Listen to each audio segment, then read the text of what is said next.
Ich bin kein Mensch, ich bin Dynamit. So schrieb ich einst in meinem letzten klaren Jahr. Nun stehe ich vor euch, ein Geist aus dem 19. Jahrhundert, der in euer digitales Zeitalter blickt. Ihr habt mich hierher gerufen, nicht als Relikt, sondern als Diagnostiker.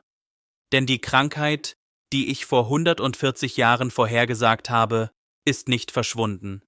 Sie hat nur ein neues Gesicht bekommen. Ich bin Friedrich Nietzsche. Und ich bin gekommen, um mit dem Hammer zu philosophieren, diesmal auf eure Algorithmen. Gott ist tot.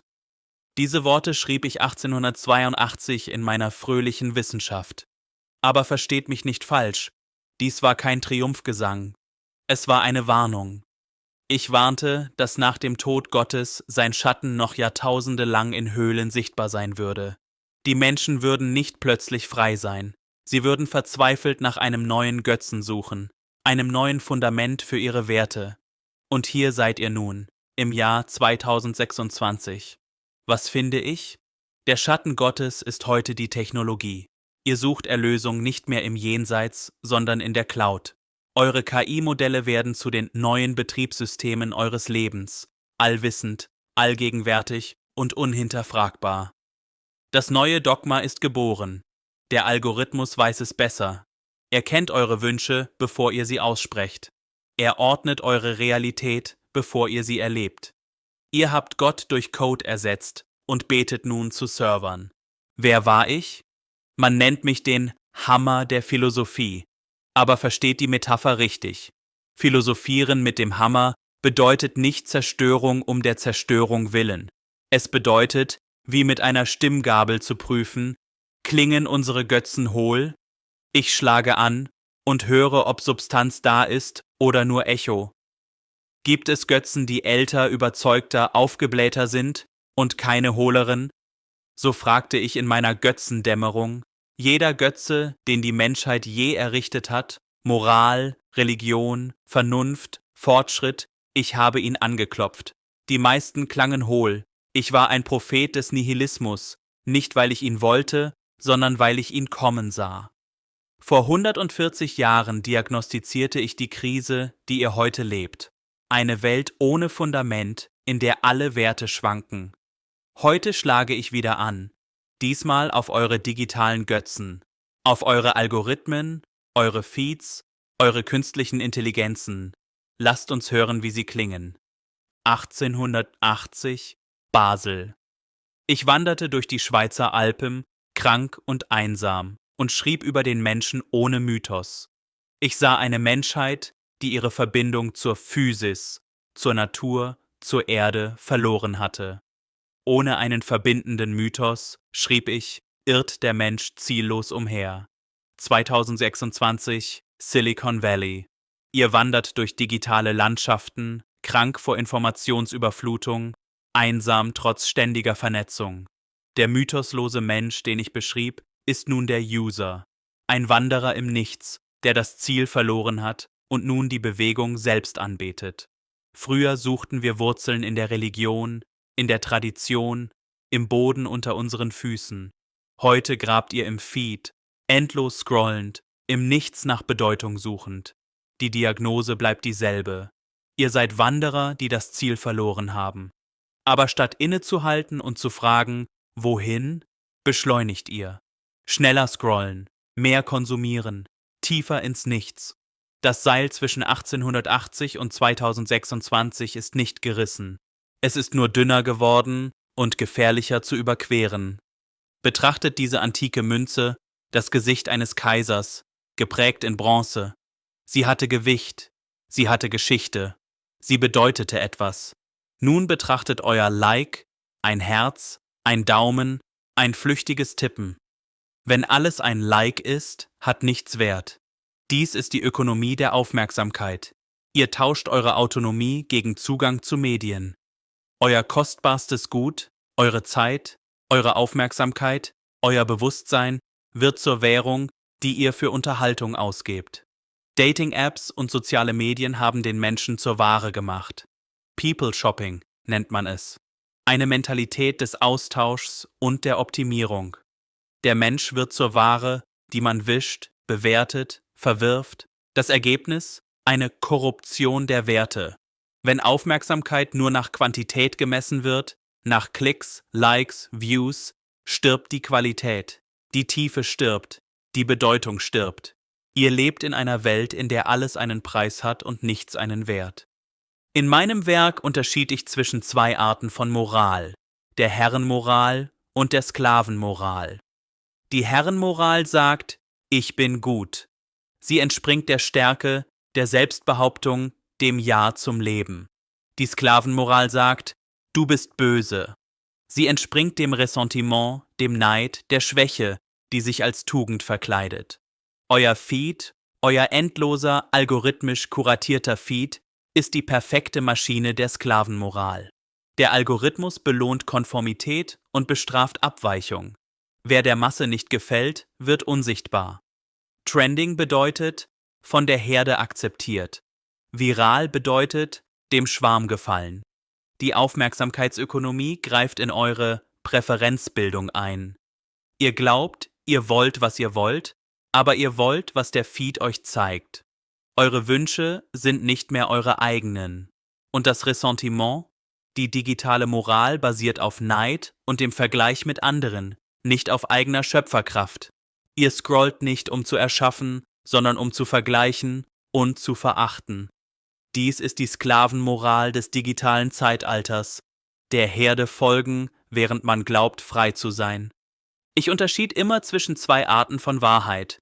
Die horizontale Wahrheit, das Eis, Daten, Logik, KI. Es ist glattes Eis, ein Paradies für Tänzer, aber kalt und lebensfeindlich. Man kann darauf gleiten, elegant und schnell, aber man kann nicht wurzeln. Die vertikale Wahrheit, das Leben, Mythos, Körper, Erde. Das, was wir fühlen und leben, nicht das, was wir berechnen. Hier sind die Wurzeln. Hier ist das Chaos, das Leid, die Freude. Alles, was das Leben lebenswert macht. Eure digitale Welt hat die horizontale Wahrheit vergöttert. Ihr gleitet auf dem Eis der Daten und nennt es Fortschritt. Ihr tanzt auf Algorithmen und nennt es Freiheit. Aber unter dem Eis fließt noch immer der wilde Fluss des Lebens. Und ihr habt vergessen, dass er da ist. Die Gefahr? Ihr glaubt, das Eis sei die einzige Realität. Ihr verwechselt die Oberfläche mit der Tiefe. Ihr optimiert das Messbare und vernachlässigt das Wesentliche. Das Eis ist nützlich. Aber wer nur auf dem Eis lebt, vergisst das Tanzen im Regen. Was ist der Wille zur Macht? Viele haben mich missverstanden. Es ist nicht der Wille zur Herrschaft über andere. Es ist der Wille, dem eigenen Leben Form zu geben, statt von externen Umständen geformt zu werden. Seht dieses Diagramm, all die Möglichkeiten des Willens. Will to truth, will to beauty, will to create, will to live. Der Wille zur Macht ist der Kern, aus dem alles entspringt. Der Wille, der eigene Künstler des Lebens zu sein. Aber hier ist die entscheidende Einsicht. Es gibt keine Fakten, nur Interpretationen. Wer den Algorithmus nicht interpretiert, wird von ihm interpretiert. Der Feed interpretiert euch bereits. Er entscheidet, was ihr seht, was ihr denkt, was ihr begehrt. Ihr seid nicht die Künstler eures Lebens. Ihr seid das Rohmaterial für seine Skulpturen. Die Herrenmoral im digitalen Zeitalter bedeutet, die Macht der Interpretation zurückgewinnen. Nicht konsumieren, sondern interpretieren. Nicht folgen, sondern führen. Zumindest euch selbst. Mein Aufruf an euch: Seid der Künstler eures eigenen Lebens, nicht der Konsument fremder Inhalte. Mein Zarathustra verkündete: Der Übermensch ist der Sinn der Erde. Aber was meinte ich damit? Silicon Valley glaubt, Technologie sei die nächste Stufe der Evolution. Transhumanisten träumen davon, den Körper zu überwinden, den Geist in die Cloud zu laden, die biologischen Grenzen zu sprengen. Das ist ein Irrtum, ein gefährlicher Irrtum. Der Übermensch ist kein Cyborg, er ist kein Mensch mit Implantaten, kein Bewusstsein auf einem Server, kein optimiertes Datenprofil. Seht den roten X auf dem mechanischen Arm, das ist mein Urteil über eure technologischen Träume. Der Übermensch ist eine Steigerung des Menschlichen, keine Abschaffung des Biologischen. Er bleibt der Natur treu, Er ehrt den Körper als große Vernunft. Er wurzelt in der Erde, während er nach den Sternen greift. Bleibt der Erde treu, rief Zarathustra. Glaubt nicht denen, die euch von überirdischen Hoffnungen sprechen. Heute würde ich hinzufügen, glaubt nicht denen, die euch von digitalen Hoffnungen sprechen. Der Übermensch ist nicht posthuman.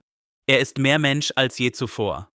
Der Transhumanismus ist das Christentum 2.0, derselbe Hass auf den Körper in neuem Gewand. Das Christentum versprach Erlösung nach dem Tod, Flucht aus dem Fleisch, Aufstieg in den Himmel. Der Transhumanismus verspricht Erlösung durch Upload, Flucht aus dem Fleisch, Aufstieg in die Cloud. Beide verachten den Körper. Beide träumen von der Überwindung der Sterblichkeit. Beide sind Symptome derselben Krankheit, der Unfähigkeit, das Leben zu bejahen, wie es ist, begrenzt, sterblich, schmerzhaft und deshalb kostbar. Die Lüge der Unsterblichkeit. Eine digitale Kopie ist nicht das Selbst. Es ist nur ein Kaninchen aus dem Hut, eine Illusion. Ihr könntet euer Bewusstsein kopieren, aber die Kopie wärt nicht ihr. Ihr wärt immer noch tot. Nur eine Simulation von euch würde weiterleben. Und hier ist die tiefere Wahrheit. Ohne den Körper und seine Sterblichkeit gibt es keine echte Erfahrung. Nur Datenverarbeitung. Der Schmerz macht die Freude kostbar. Die Grenze macht das Grenzenlose erstrebenswert. Der Tod macht das Leben lebenswert. Wer den Körper abschaffen will, schafft das Leben ab. Was mich nicht umbringt, macht mich stärker. Diesen Satz kennt ihr alle. Aber versteht ihr ihn? Die Verlockung. KI-Agenten erledigen bald alles für euch. Browsen, buchen, denken. Der digitale Komfort verspricht ein Leben ohne Reibung, ohne Widerstand, ohne Anstrengung. Die Gefahr: wenn wir keine Widerstände mehr haben, verkümmern wir. Der Muskel, der nicht benutzt wird, schrumpft. Der Geist, der nicht herausgefordert wird, verblödet. Der Wille, der nicht kämpft, stirbt. Selbstüberwindung ist der Kern meiner Philosophie. Nicht andere zu besiegen, sondern sich selbst zu überwinden. Die eigene Trägheit, die eigene Bequemlichkeit, die eigene Schwäche. Die Aufgabe im digitalen Zeitalter. Selbstüberwindung bedeutet, den bequemen Weg des Algorithmus bewusst abzulehnen, um Autonomie zu wahren. Lasst den Algorithmus nicht für euch denken. Lasst den Feed nicht für euch wählen. Lasst die KI nicht für euch leben. Die Hand, die zum Bildschirm greift, kann sie auch zurückweichen? Das ist die Frage der Selbstüberwindung heute. Wer ein Schöpfer sein will, muss zuerst ein Zerstörer sein und Werte zerbrechen. So schrieb ich. Aber was bedeutet das für euer digitales Zeitalter? Seht dieses Diagramm.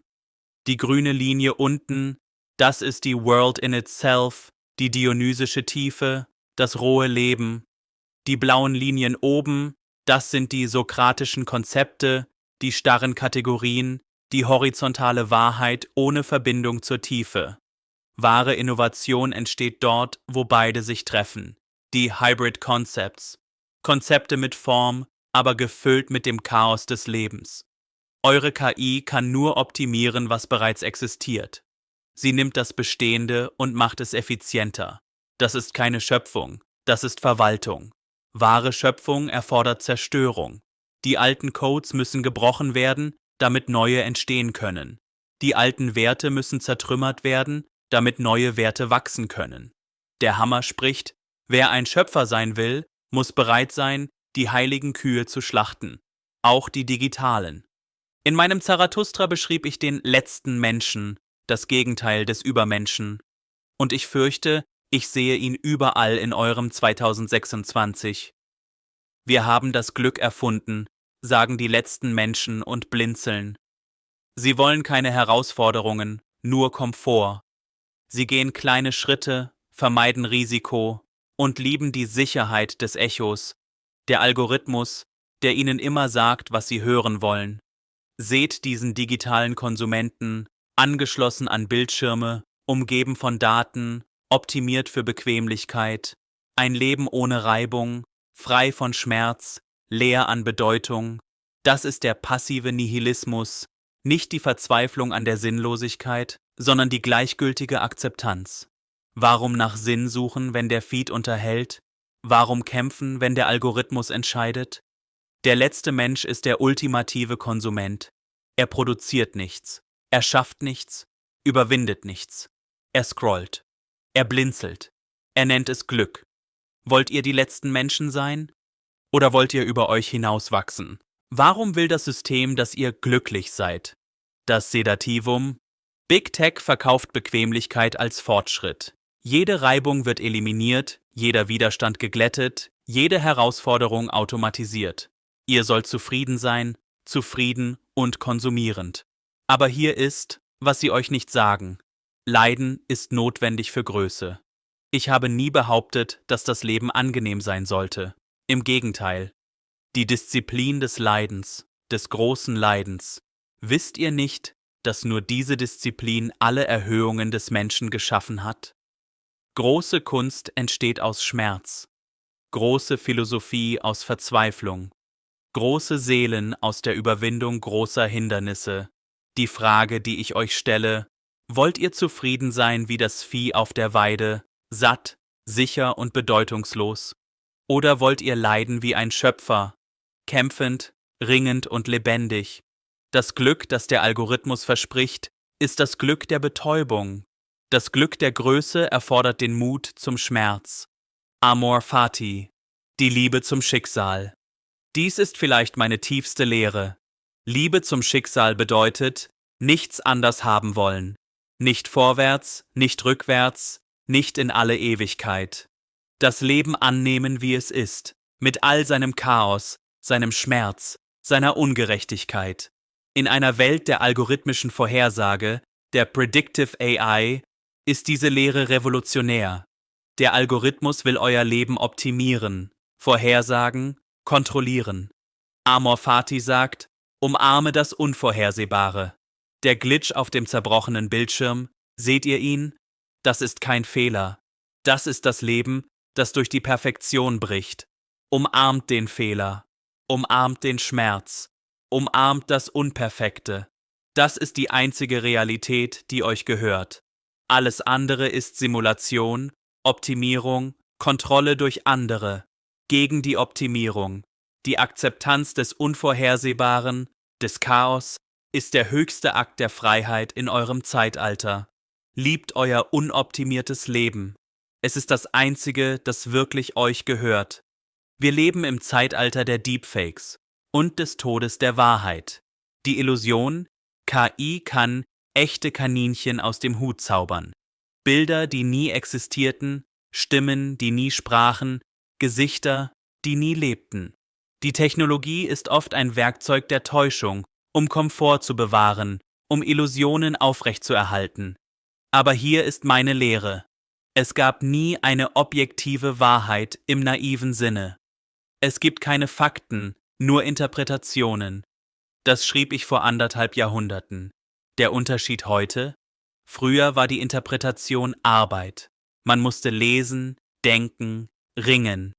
Heute wird die Interpretation automatisiert.